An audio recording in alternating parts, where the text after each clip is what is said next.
What's good, everybody? In my video today, we're focusing on systems of equation, and I'm going to show you guys some key things not to do so you won't get the problems wrong. So when we think about substitution with systems of equation, guys, we have to know what exactly we are substituting. That's the first mistake that I see with a lot of students. So what this is telling us right now, right, when we think about substitution, we want to solve for a variable and get it by itself. So we solve for y. And wherever we see y in the second equation, meaning this one right here, we're going to plug in 6x for it. So plus, and then understand nothing happens to the 3. Only the y is being replaced.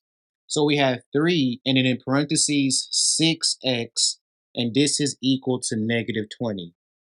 So this is a substitution method right here. After we properly substitute, this is going to turn into a regular equation problem, meaning we're going to combine our like terms and solve for x. So after we multiply, our middle terms will get 18x, and that is equal to -20. All right? So we know that x is equal to -1 once we simplify and divide. Okay? So that's our answer. So that's the first mistake I see students make with the substitution method. They don't know what to substitute or how. So after we figure out the answer for x, we can now go back and pick equation number 1 or equation number 2. Always pick the easier one. So we're going to pick the first one. So now y is equal to, because we want to figure out what y is, 6 times -1. So now we know y is equal to -6. And understand, once you get these 2 points, right, these 2 solutions, this is going to be an ordered pair.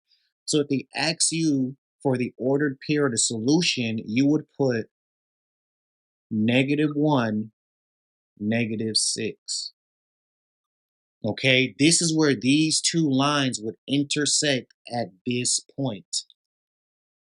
All right, guys, so in our second problem now, this is what we need to know. So they gave us the 2 equations and we're still using the substitution method, but we did not solve for any variable.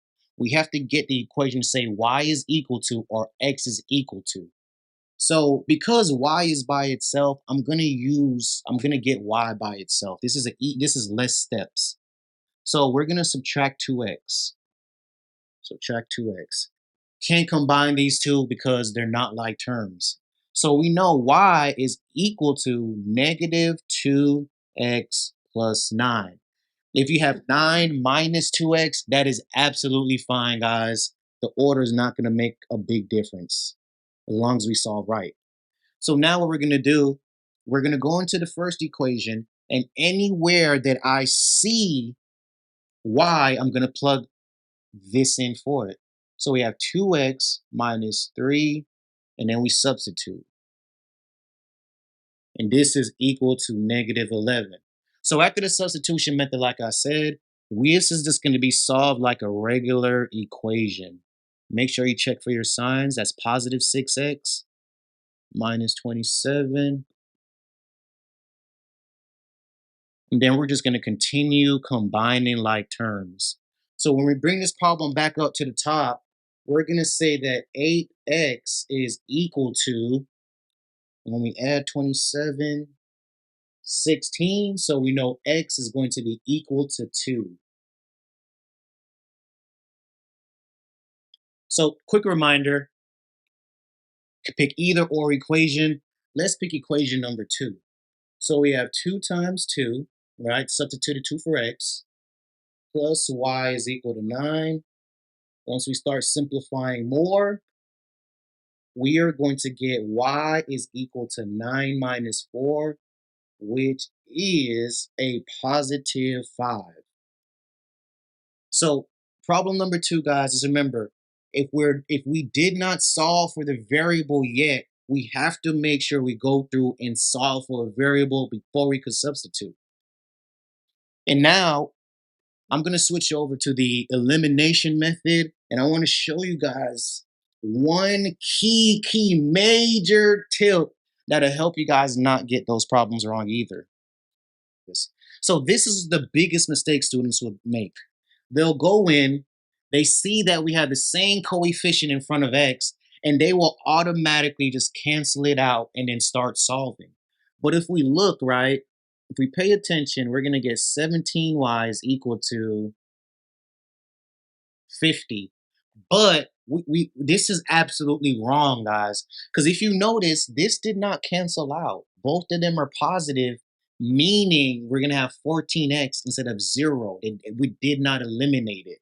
So how do we actually go about this? So I'm gonna go out to the side and I'm gonna rewrite this and do it the correct way.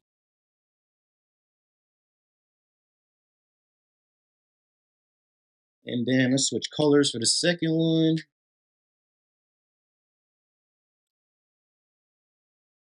So first, to get this problem absolutely correct, guys, what we had to do was either go to the first equation or the second one and multiply it by -1. Once we do that, we're going to get this here. And then let's rewrite the second equation.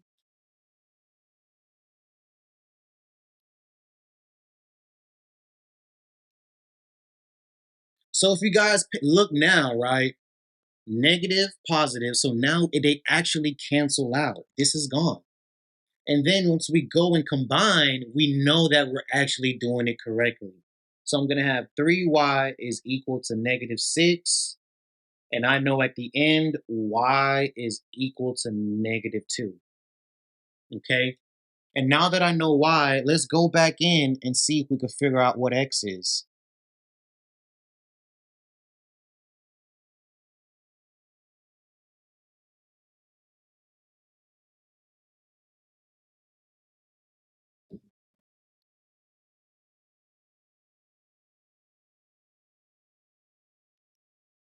Once we divide, we're going to get x is equal to 6. Okay. And like I said with the previous problem, if they ask us for the point of intersection, we're going to give them this ordered pair, 6 comma -2.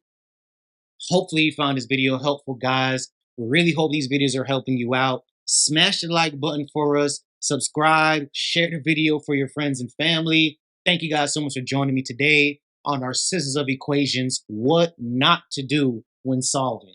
Thank you.